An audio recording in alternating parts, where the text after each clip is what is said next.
우리 옆 사람과 이렇게 인사하겠습니다. 오늘 새벽에도 승리하셨습니다.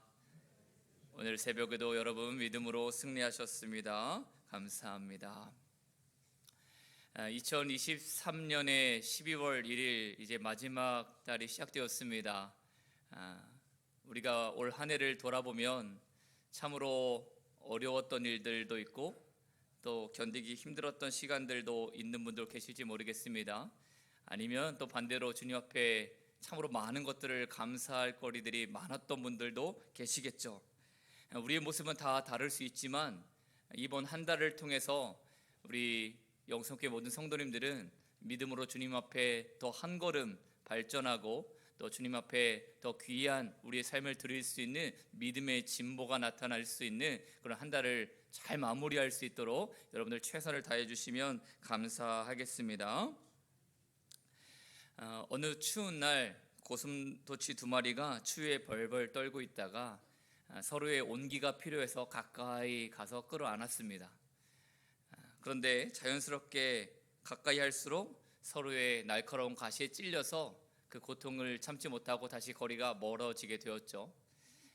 또 조금 시간이 지나서 다시 추위 때문에 또 가까이 하고 또 가까이 하면 가까이 할수록 또 가시에 상처가 생겨서 또 멀리 하게 됩니다. 이런 일을 몇 번 반복하다 보니까 이 고슴도치는 결국은 적당한 거리, 일정한 거리, 상당히 서로 피해주지 않는 거리를 쭉 유지하게 되었다라는 이야기가 있습니다. 비단 이런 이야기가 우리 사회에서도 일어나는 일처럼 보이지만 교회 안에서도 가장 빈번하게 일어나는 모습인 것 같습니다. 성도는 서로를 필요로 하죠. 어려움이나 나의 여러 가지 곤란한 일들을 나누고 위로를 받고 또 사랑을 받는 것이 필요해서 가까이 다가갔는데 연약한 인간인지라 때로는 오해가 생기기도 하고 내가 상처를 주기도 하고 내가 도리어 상처를 받기도 하고 이런 일들이 교회 안에서도 1년, 5년, 10년 반복하게 되다 보면 우리도 적당한 거리를 찾게 됩니다. 다가가는 것도 아니고 멀리하는 것도 아니고 일정한 거리를 두면서 교회 일이든 교제하는 일이든 멀리감치 어느 정도 관심은 있으나 가까이 하지 않는 그런 성도들의 모습과 교회 모습이 너무나 많아진 것 같습니다. 참으로 안타까운 일이지만 분명히 우리에게 벌어지고 있는 일이라는 거죠. 여러분, 교회는 예수님의 피로 하나님께서 세워주신 가족이라고 했습니다. 하나님의 영적 공동체입니다. 그런데 그 영적 공동체에 신뢰가 부족하고 사랑이 부족하고 자꾸 상처가 나면서 거리를 둔다라면 우리 하나님이 주신 이 공동체 안에 주신 참된 기쁨을 우리가 누리지 못하는 거죠. 하나님이 주시는 온전한 기쁨이 분명히 존재하는데 우리 인간적인 약함 때문에 그 하나님이 주시는 온전한 행복을 경험하지 못한다? 하늘의 기쁨을 경험하지 못한다? 좀 안타까운 일입니다. 그래서 오늘 사도 바울은 오늘 귀한 말씀을 통해서 하나님의 공동체가 누려야 하는 기쁨과 행복에 관해서 오늘 우리들에게 이야기를 해줍니다. 특별히 오늘 본문 4절 말씀을 보면 사도 바울은 이렇게 이야기를 했죠. 각기 자기 일을 돌볼 뿐더러 또한 각각 다른 사람들의 일을 돌보아 나의 기쁨을 충만하게 하라. 여기 나의 기쁨을 충만하게 하라 한 이 구절을 하나님의 기쁨을 충만하게 하라로 한번 바꿔서 보면 우리가 하나님의 공동체, 우리 일을 하는 것처럼 나의 일을 돌보는 것처럼 다른 사람들의 일을 돌보는 것이 하나님의 온전한 기쁨이 된다라고 사도 바울은 이야기를 하죠.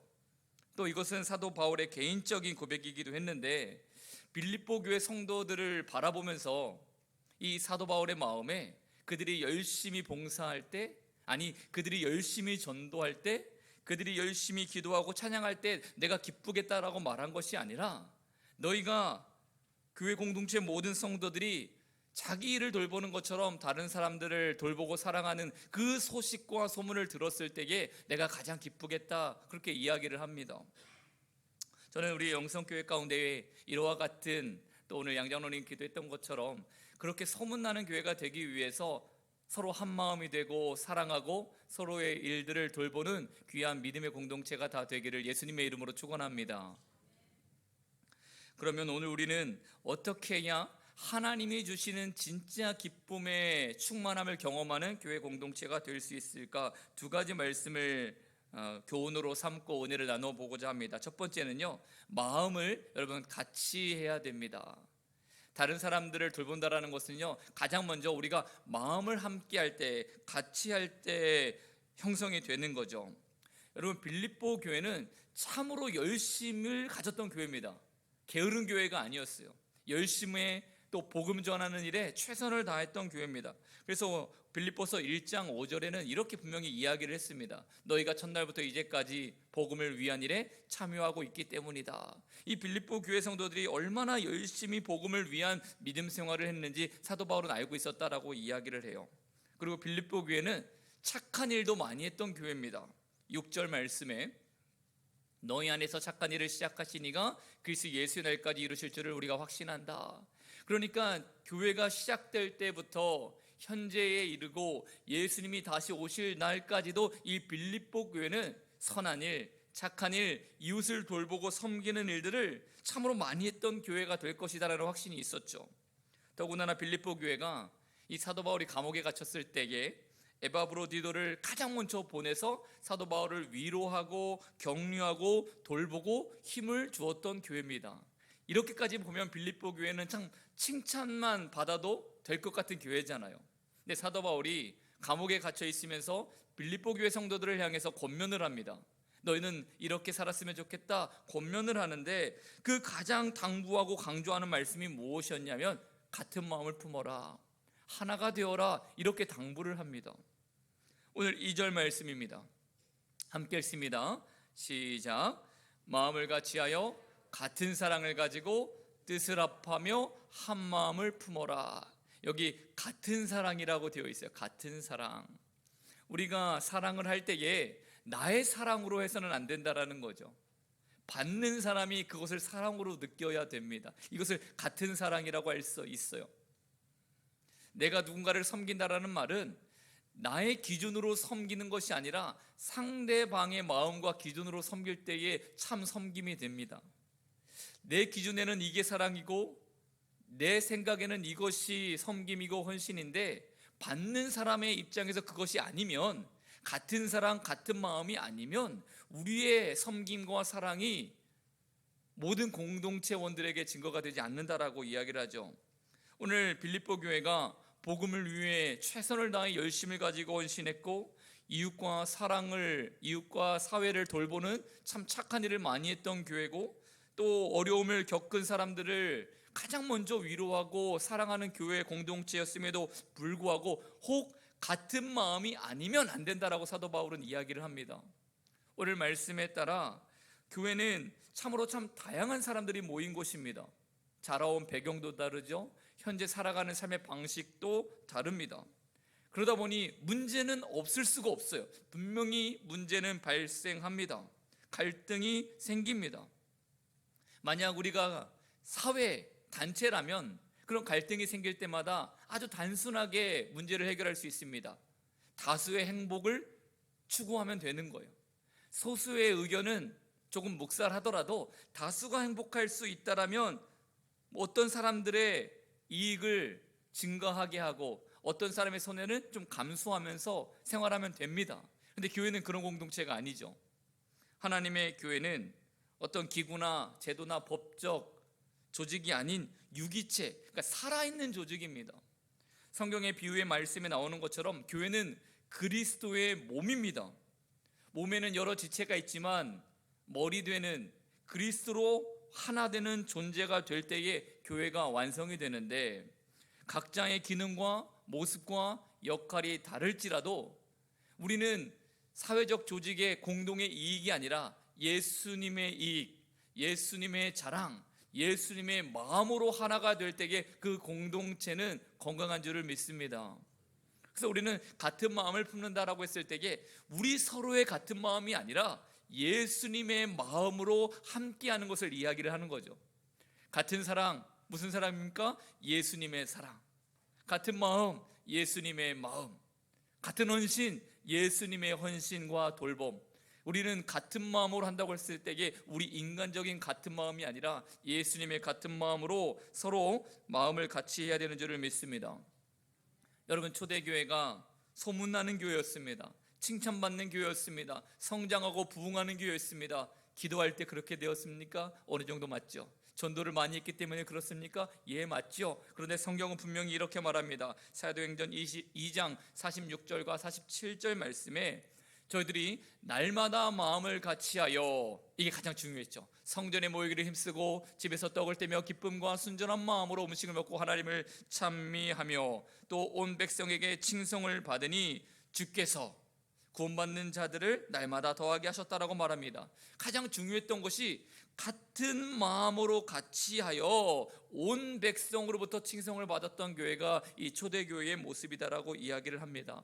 오늘 우리 영성교회가 세상에 소문나는 교회가 된다? 예, 같은 마음, 예수님의 마음으로 모든 성도들이 하나가 될 때에 그 귀한 은혜가 이루어질 줄을 믿습니다. 우리 한 걸음 더 나아가서 우리 믿음의 공동체가 하나님의 기쁨을 온전히 맞이하려면 여러분 겸손해야 됩니다. 겸손해야 됩니다. 여러분, 마음이 하나 된다는 것이 쉬운 일이 아니잖아요. 우리의 마음은 죄로 인해 이미 교만하기 때문에 그렇습니다. 그래서 사도 바울이 오늘 본문 3절에 이렇게 권면을 하는 거예요. 아무 일에든지 다툼이나 허용으로 하지 말고 오직 겸손한 마음으로 각각 자기보다 남을 낮게 여겨라. 이 겸손한 마음이 얼마나 중요한지 오직이라는 말을 강조해요. 너희는 오직 겸손한 마음으로 각각 나보다 다른 사람을 존귀한 자로 여겨라 라고 이야기를 하죠. 겸손하지 않으면 같은 마음을 가질 수가 없습니다. 양광모 씨가 쓴 굿바이 갈등이라는 책에 보면 이런 짧은 이야기가 하나 나오는데, 소크라테스가 참다운 사람을 찾기 위해 대낮에도 등불을 가지고 찾아다녔다고 합니다. 그렇게 오랜 시간을 참다운 사람을 찾다가 이제 소크라테스가 결론을 내립니다. 뭐라고 말했냐면, 나는 한평생 나보다 못한 사람을 찾아보려고 했는데 아직까지 그런 사람은 찾지 못했다. 나는 모든 사람을 존경한다. 나는 평생 나보다 못한 사람을 찾지 못했대요. 얼마나 겸손한 모습입니까? 우리는 겸손한 마음으로 아무 일에든지 다툼이나 허용으로 일을 해서는 안 된다라고 사도 바울은 말했습니다. 여기서 말하는 허용이라는 마음이 무엇일까요? 허용, 영어로 empty conceit, 텅 빈 자만심을 허용이라고 말합니다. 죄로 말미암아 우리 인간에게는 자만심이라는 게 생겼어요. 자만심. 그런데 이 자만심이 지금 시간이 지나면서 죄의 골이 깊어지면 깊어질수록 어떻게 되었다고요? 텅 비어버렸다라는 거죠. 그래서 인간은 이 자만심을 무엇인가로 계속 채우지 않으면 공허함을 버릴 수가 없게 됩니다. 그래서 이 자만심을, 이 텅 빈 자만심을 채우기 위해서 내가 너보다는 나은 사람이지, 너의 생각보단 내가 옳지, 너보다 내가 더 가치 있는 생각과 인생을 살고 있어 라고 말하는 이 허영, 이것들로 그 마음을 채우고 있습니다. 성도들의 마음에도 이 허영이 가득한 한 하나님께서 만들어주신 아름다운 믿음의 공동체가 온전히 설 수 없습니다. 그래서 사도 바울은 오늘 빌립보서 2장 5절의 말씀에 이렇게 이야기를 합니다. 자, 5절의 말씀도 함께 읽을까요? 시작. 너희 안에 이 마음을 품으라. 곧 그리스도 예수의 마음이니. 아멘. 여러분, 예수님의 마음이 어떤 마음입니까? 하나님의 본체이시지만 하나님과 동등됨을 취할 것으로 여기지 아니하시고 자기를 비워 종의 형체로 사람으로 이 땅에 오셔서 모든 인류를 위해 십자가에서 죽기까지 겸손하게 섬기신 분, 그 예수님의 마음을 품으라. 그것이 겸손의 극치이고 성도는 이 예수님의 겸손의 삶을 마음에 품어야 됩니다. 이것이 아니면 우리의 텅 빈 자만심, 허영을 채울 수가 없어요. 오직 주님만이 채워주십니다. 빌립보서 2장 1절은 이렇게, 그래서 사도 바울은 권면합니다. 그러므로 그리스도 안에 무슨 권면이나 사랑의 무슨 위로나 성령의 무슨 교제나 긍휼이나 자비가 있거든. 이 말은 오늘 말씀의 핵심이 됩니다. 여러분, 한 마음이 되기를 이야기를 했죠. 겸손해야 된다라고 이야기를 했죠. 그런데 먼저 우리가 하나님으로부터 그리스도 안에서 어떤 권면이나 먼저 예수님으로부터 여러분들이 어떤 사랑이나 위로나 성령 하나님으로부터 여러분 풍성한 교제나 긍휼과 자비를 경험하지 못하면 그와 같이 한 마음이 되는 것, 겸손하게 되는 것 참으로 어렵다라는 거죠. 그래서 성도는 가장 먼저 여러분들이 먼저 예수님의 말씀을 통해서 권면을 받고 순종하고 위로를 받고 사랑을 받고 성령 하나님으로부터 여러분 기도할 때마다 긍휼하심을 경험하고 자비를 경험할 때에 여러분들이 그렇게 예수님으로부터 온전한 은혜의 삶을 살 때에 겸손할 수 있고요, 한 마음을 가질 수 있습니다. 그래서 오늘 이 새벽에 우리는 이런 마음으로 기도해야 될 줄을 믿습니다. 하나님, 나에게 하나님의 사랑을 부어주십시오. 내가 주님의 말씀을 들으며 늘 기쁨으로 살아가는 인생이 되게 하시고, 이 12월 한 달 첫 시간을 주님 앞에 예배하고 기도하는데 성령님, 나를 가장 먼저 긍휼히 여기시고 나를 자비로 함께하여 주셔서 내가 넉넉한 하나님의 마음을 경험하고 누려서 우리 믿음의 공동체를 같은 마음으로 섬기고 사랑하고 또 겸손할 수 있는 그런 인생이 되게 하여 주십시오라는 기도를 해야 될 줄을 믿습니다. 저는 오늘 이 말씀을 준비하는데 이런 찬양이 좀 생각났어요. 여러분 이 찬양 아십니까? 부서져야 하리라는 찬양입니다. 부서져야 하리, 부서져야 하리, 무너져야 하리, 무너져야 하리, 깨져야 하리, 더 많이 깨져야 하리, 씻겨야 하리, 깨끗이 씻겨야 하리.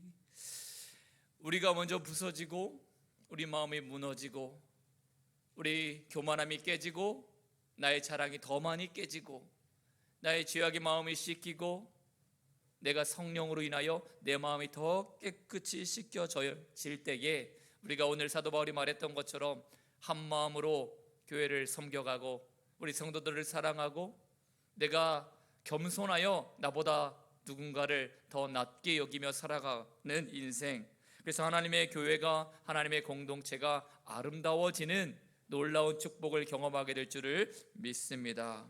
그래서 여러분 오늘 다시 한번 마음의 결단을 하시고 적당한 거리가 아니라 가까이 가셔서 안아주고 위로하고 기도해주고, 그렇게 가까이 감에도 불구하고 우리는 다 예수님의 마음을 닮아서 상처 주는 일 없이 늘 다른 사람의 인생을 유익하게 만들어줄 수 있는 믿음의 공동체가 되기를 예수님의 이름으로 축원드립니다.